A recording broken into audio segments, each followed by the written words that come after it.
Hello learners, कैसे हैं आप सब। आई होप आप सब अच्छे होंगे। हम कर रहे थे हमारे crop production and management chapter class 8 first chapter है ये आपका। इसमें हम कर रहे थे topic basic practices of crop production. तो हमने अब तक एग्रीकल्चरल प्रैक्टिसेस में 2 स्टेप्स कवर अप किए थे। First one was the preparation of soil and second one was the sowing. अब हमारा जो नेक्स्ट स्टेप है वो है adding manure and fertiliser. As you can see on the board, मैंने यहाँ पर नोट डाउन किया हुआ है differentiation points between the manure and fertilisers. Before doing that let us understand कि मैन्योर और फर्टिलाइजर एक्चुअल में है क्या। मैन्योर के जो dead and decaying organic matter है, for example plants and animal waste जो होते हैं उसको कंबाइन करके and cow dung, cattle dung, ये सब कंबाइन करके एक ऑर्गेनिक प्रोडक्ट। मैन्योर क्या है? एक नेचुरल सब्सटेंस है, एक नेचुरल प्रोडक्ट है, ठीक है। सॉइल की फर्टिलिटी को इंक्रीज करने के लिए at the time of crop cultivation या प्लांट्स की ग्रोथ अच्छी हो है इन द सॉइल, ठीक है। ऐसे ही अब अगर हम फर्टिलाइजर की बात करें तो fertiliser is not a natural product, it is not an organic product, it is a man made product. में फैक्ट्रीज में मैन मेड प्रोडक्ट है, केमिकल प्रोडक्ट है, तो ऑब्वियसली उतना ज़्यादा जो कहेंगे हम कहीं ना कहीं एक्चुअल में फर्टिलाइजर को अच्छे से समझेंगे तो क्या कहेंगे कि जो जब भी हमारे सॉइल की फर्टिलिटी डिग्रेड होती है या फिर क्रॉप कल्टीवेशन में कमी आ गई, न्यूट्रिएंट रिच जो है हमें नहीं दिख रही सॉइल और प्लांट्स की ग्रोथ या एक क्रॉप की जो ग्रोथ है वो सही नहीं दिख रही, तो उस टाइम पर क्या किया जाता है? फर्टिलाइजर ऐड किया जाता है, उसको पूरा किया जा सके। ओके, अगर हम एग्जांपल्स की बात करें तो यूरिया एक गुड एग्जांपल है as a fertiliser. Then NPK, nitrogen phosphate fertiliser. तो फर्टिलाइजर्स क्या होता है आपका, एक टाइम पर तो वो आपको बहुत अच्छी क्रॉप कल्टीवेशन जो होगी बहुत अच्छी देगा, लेकिन ओवर एक्सेसिव जो ओवर वो क्या करेगा, उसकी वजह से सॉइल की जो क्वालिटी होती है वो डिग्रेड हो सकती है। अगर सॉइल की क्वालिटी डिग्रेड होगी, मे बी वन टाइम आपको जो है क्रॉप अच्छी मिल गई, सेकेंड टाइम भी अच्छी मिल गई, बट एक्सेसिव यूज के कारण सॉइल की क्वालिटी डिग्रेड होती जाएगी। क्रॉप सेम लैंड पर ग्रो कर रहे हैं तो उसकी क्वालिटी उतनी अच्छी आपको हेल्दी क्रॉप ना मिले। ओके,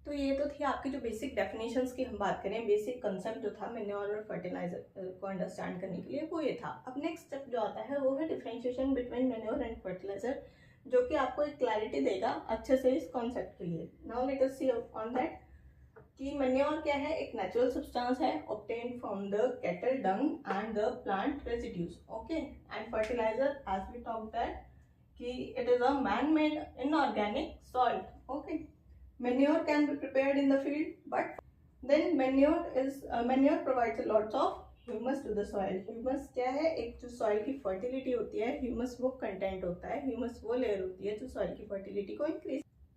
एक जो manure add करते हैं तो humus क्या करता है? इंक्रीज करता है। ह्यूमस लेवल जो कंटेंट होता है, क्वालिटी होगी सॉइल की वो इम्प्रूव होगी, तो नेचुरली जो आपकी क्रॉप कल्टीवेशन है। Fertiliser does not provide any humus to the soil. Okay, then manure is relatively less rich, उतना ज्यादा रिच ना हो as compare to the fertiliser, क्योंकि फर्टिलाइजर एक न्यूट्रिएंट के ऊपर ही काम करता है, एक ओवरऑल जो है फर्टिलिटी पर काम करता है। मैन्योर एक न्यूट्रिएंट पर काम करेगा तो उससे फर्टिलिटी इंप्रूव होती है। Manure overall not that much rich in the nutrients. Fertilizer may be rich, but it will degrade the quality of soil with the excessive use. But there is no in the manure. Okay, so this was one advantage, or we can say the disadvantage of the fertilizer and the advantage of the manure over using the fertilizer. अब add करते हैं, अगर हमारे पास जो soil की quality होती है nutrient rich, वो कैसे बनती है? सॉइल में माइक्रोब्स प्रेजेंट होते हैं। ओके, सॉइल में सॉइल की फर्टिलिटी को इंक्रीज करते हैं जो गुड माइक्रोब्स होते हैं। ओके, ऐसे ही हमारे पास एक एग्जांपल है rhizobium bacteria. Rhizobium bacteria is present in the leguminous plants. Okay, तो ये क्या करता है? जो भी नाइट्रोजन फिक्सेशन का काम होता है आपकी सॉइल में, उसको मेंटेन करता है, बेसिकली इम्प्रूव करता है। ओके, ये हम तो राइजोबियम बैक्टीरिया या फिर माइक्रोबियल जो कंटेंट होता है उसकी जो काम होगा, या फिर हम कहेंगे माइक्रो पाएंगे, ठीक है। जब अच्छा काम करेंगे, अच्छा आई मीन टू से कि माइक्रोब्स जो होंगे वो ऑर्गेनिज्म सही तरीके से जब रिप्रोड्यूस करेंगे सॉइल में, तो सॉइल की फर्टिलिटी इंक्रीज करेगी। सॉइल की फर्टिलिटी इंक्रीज करेगी तो क्रॉप कल्टीवेशन क्या होगी, बेटर होगी, इम्प्रूव।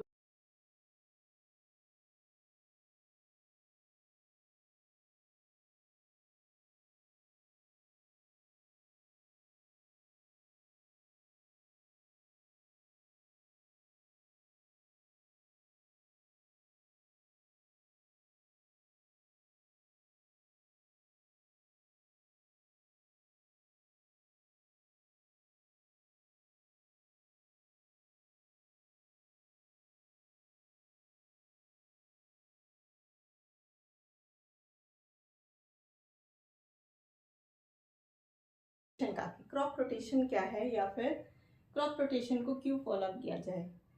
एक अगर हम सिंपल लैंग्वेज में समझना चाहें, जब आप एक लैंड पर बहुत ही ज़्यादा एक्सेसिवली लाइक एक सीजन में आपने कोई भी क्रॉप ग्रो कर ली, देन नेक्स्ट सीजन ही सेम क्रॉप ग्रो कर ली, फिर थर्ड टाइम फिर से उस लैंड पर सेम हिंट्स जो होते हैं, उसकी नीड तो वही थी, उस प्लांट की नीड तो वही थी, लेकिन लैंड में सेम न्यूट्रिएंट्स की क्या होगी, कमी होती जाएगी। तो सॉइल की क्वालिटी डिग्रेड ना हो तो रिप्लेनिशमेंट ज़रूरी होती है। तो रिप्लेनिशमेंट के लिए एक मेथड गिवन है, उसको बोलते हैं हम crop rotation. Okay, crop rotation का क्या काम होता है। क्रॉप रोटेशन बेसिकली कि टाइम टू टाइम जो भी हम लैंड पे कल्टीवेशन कर रहे हैं उस लैंड क्रॉप्स की जो है कल्टीवेशन की जाए। लाइक एक सीजन में हमने अगर वीट का सीजन है तो वीट, नेक्स्ट जो सीजन सेम वीट ही उस पर ग्रो की जाए तो अफेक्ट करेगी वो लैंड को। तो क्या करते हैं हम, सी लैंड पर वन टाइम पर वन क्रॉप को ग्रो किया जाए, नेक्स्ट टाइम जो होगा उस पर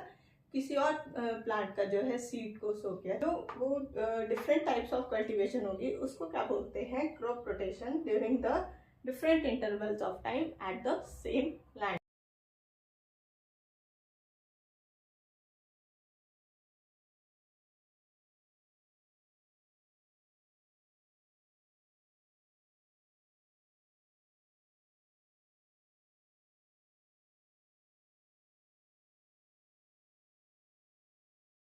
सो क्लास हमने अब तक 3 स्टेप्स कवर अप कर लिए हैं, हमारे जो भी क्रॉप प्रोडक्शन के जो 3 स्टेप्स थे। ओके, एग्रीकल्चर प्रैक्टिसेस में फर्स्ट में किया हमने प्रिपरेशन ऑफ सॉइल, सेकंड में किया sowing, and third one was the adding manure and the fertiliser. Now next 4 steps आपके सामने हैं, these are irrigation, protection from weeds, harvesting and storage. तो स्टेप वाइज हम देख लेते हैं कि इनमें क्या आपका बेसिक जो है कंसेप्ट रहता है। इरिगेशन में आपके 2 मेथड्स जो है मेंशन किए गए हैं, एक है ट्रेडिशनल मेथड, एक है मॉडर्न मेथड। ट्रेडिशनल मेथड क्या है, ओल्ड टाइम का मेथड है, जब वेल्स के थ्रू, मोटर पंपिंग के थ्रू जो है इरिगेशन की जाती थी। ओके, मोटर पंप के थ्रू पूरे जो आपका कल्टीवेटेड लैंड होता था वहाँ पर इरिगेशन की जाती थी, वाटरिंग जो है उस कल्टीवेशन लैंड में जो है की जाती थी। नेक्स्ट है आपके पास मॉडर्न मेथड। मॉडर्न मेथड में एक है स्प्रिंकलर सिस्टम और एक है ड्रिप सिस्टम। स्प्रिंकलर सिस्टम में क्या होता है, मेन जो वाटर सोर्स होता है, वाटर सोर्स से क्या कर देते हैं, जो भी आपका कल्टीवेटेड लैंड है उसमें लाइक ऐसे इस तरीके से स्टेप वाइज जो है प्लांट की ग्रोथ होगी, या जो भी पैटर्न फॉलो होता है उसी पैटर्न में जो है एक पाइप्स को जो है, पाइप्स के थ्रू क्या होता है, वाटर की जो इरिगेशन होती है हमारी वो की जाती है। मेन आउटलेट यहाँ से वाटर सोर्स को ओपन किया जाता है एंड वाटर जो है इन पाइप्स के थ्रू क्या होता है, करते हैं हमारे कंप्लीट होती है। ऐसे ही ड्रिप सिस्टम में क्या होता है, एक मान लीजिए इस तरीके का आउटलेट हो एंड ये रोटेट करेगा किसी भी तरीके से, अगर आपने कभी ऑब्जर्व किया हो तो रोटेट करेगा, तो क्या होता है यहाँ से वाटर ड्रॉप्स जो है पूरे जो कल्टीवेटेड लैंड होता है जब जाएगी तो क्या करेंगे हम, इरिगेशन डिपार्टमेंट क्या कहेंगे हम कि इरिगेशन जो है हमारी कंप्लीट हो रही है। इस प्रोसेस बात करें तो अगर हम जस्ट फॉर द अंडरस्टैंडिंग, आप ये वर्ड ना तो आपके एग्जाम में यूज कर सकते हैं या किसी और तरीके, फाउंटेन में से जैसे ड्रॉप वाइज जो है वाटर बाहर आता है, वैसे ही ड्रिप में से, इसमें से ड्रॉप वाइज जो है वाटर पूरे जो आपके मेन आउटलेट से ओपन अप करके इसके आउटलेट में से क्या होता है, ड्रॉप्स के तरीके से बहुत ही स्पीड के साथ एक रोटेटिंग मूवमेंट में जो है आपके पूरे कल्टिवेटेड लैंड में जो होगा वो जाएगा। ओके, तो ये हो गया ड्रिप सिस्टम की बात। ओके, नेक्स्ट आते हैं हम आपके पास प्रोटेक्शन फ्रॉम द, जो भी आपके कल्टिवेटेड लैंड होगा उसमें जब आपकी प्लांट्स की ग्रोथ होनी स्टार्ट होती है या मेरे टाइम पर अनवांटेड प्लांट्स भी में भी ग्रो कर जाए, तो अनवांटेड प्लांट्स अगर ग्रो कर गए तो क्या होगा, उनको भी न्यूट्रिएंट्स चाहिए तो चाहिए जो मेनली आपने ग्रो किए हैं। साथ में अगर जो एक्स्ट्रा अनवांटेड प्लांट्स ग्रो करेंगे तो वो भी क्या न्यूट्रिएंट्स अफेक्ट करेगा, जो आपका मेन जो क्रॉप कल्टीवेशन होगी वो अफेक्ट होगी। तो उसको अवॉइड करने के लिए क्या करते हैं, इसके लिए तो केमिकल्स इसका स्प्रे किया जाता है लैंड, या फिर अगर वीडीसाइड्स को अवॉइड किया जाए तो फिर आपके पास होता है मैनुअल मेथड। मैनुअली जो छोटे छोटे जो हैं तो उस टाइम पर फार्मर क्या करते हैं, उनको निकाल देते हैं। तो ये होती है प्रोटेक्शन फ्रॉम द वीड। में आपका क्या आएगा, जब आपका प्लांट जो है मैच्योर हो गया,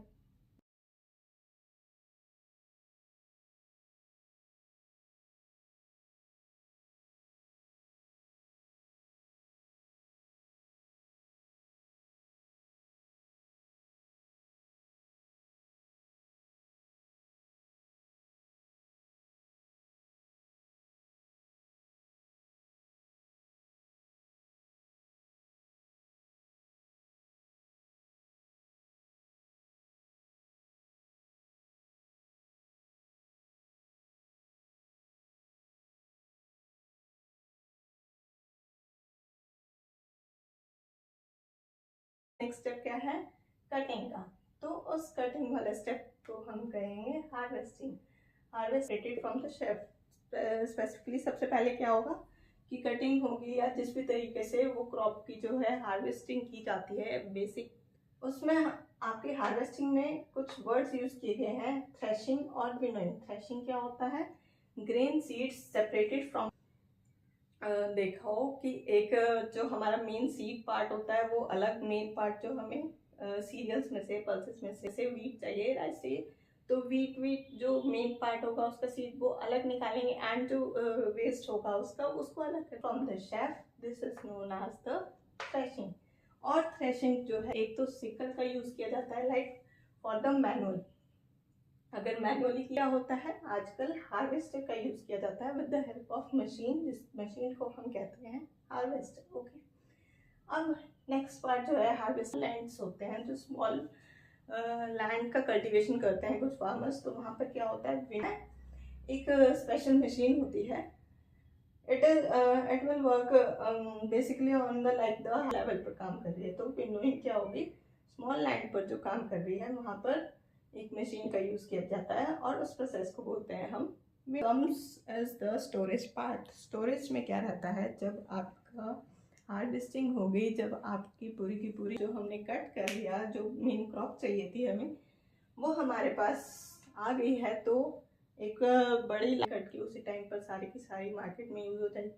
स्टोरेज चाहिए हमें। ओके, तो स्टोरेज क्या होता है, बहुत ही बड़े लेवल पर स्टोरेज की जमस होते हैं, वो किसका यूज करेंगे, बड़े बड़े मेटल टन्स का। या फिर स्टोरेज करने से पहले क्या होती है, कोई मॉइस्चर कंटेंट नहीं होना चाहिए आपकी क्रॉप में, ठीक है, before the storage, so that अगर मॉइस्चर हुआ तो माइक्रो ऑर्गेनिज्म लगने का प्रॉब्लम हो, ये सब जो चीज़ें होती हैं उनका अटैक जो होता है मॉइस्चर कंटेंट में या फिर जो तो उस पर क्या होगा, अटैक का जो चांसेस होते हैं वो ज़्यादा रहते हैं। तो स्टोरेज होगी, ये सब क्या होते हैं, these are dried and stored on a larger scale, ठीक है, स्पेशली इन द, बहुत ही इजी सा पार्ट है, you can write in it in your own language. Okay, so this was all about the basic step. कौन से steps किए, एक और बार रिपीट कर लेते हैं। सबसे पहले हमने क्या किया, प्रिपरेशन ऑफ सॉइल की, प्रिपरेशन ऑफ सॉइल के बाद सेकेंड क्या किया, सोइंग की, so adding manure and fertiliser. Okay, adding manure and fertilisers के बाद हमने किया प्रोटेक्शन फ्रॉम द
ओके।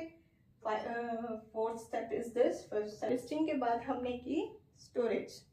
सो हम कह सकते हैं it is basically a 7 step method जो भी आपकी एग्रीकल्चर अच्छे से होना चाहिए।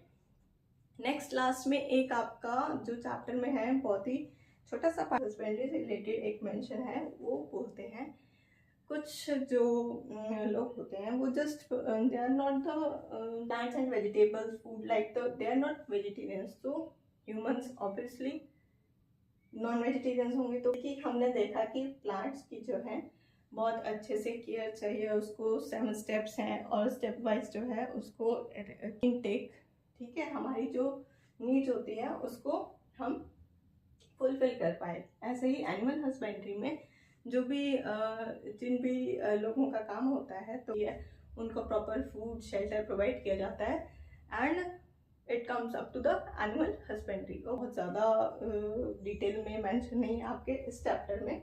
ओके, बेसिकली आपका ये चैप्टर रिलेटेड है किससे, मेन पार्ट था, जो मेन बेसिक स्टेप्स थे वो हमने अंडरस्टैंड कर लिया। जैसे बारे में किसी भी टॉपिक से रिलेटेड आपको कोई भी डाउट हो, आपके पास comment section is there and you can ask your doubts.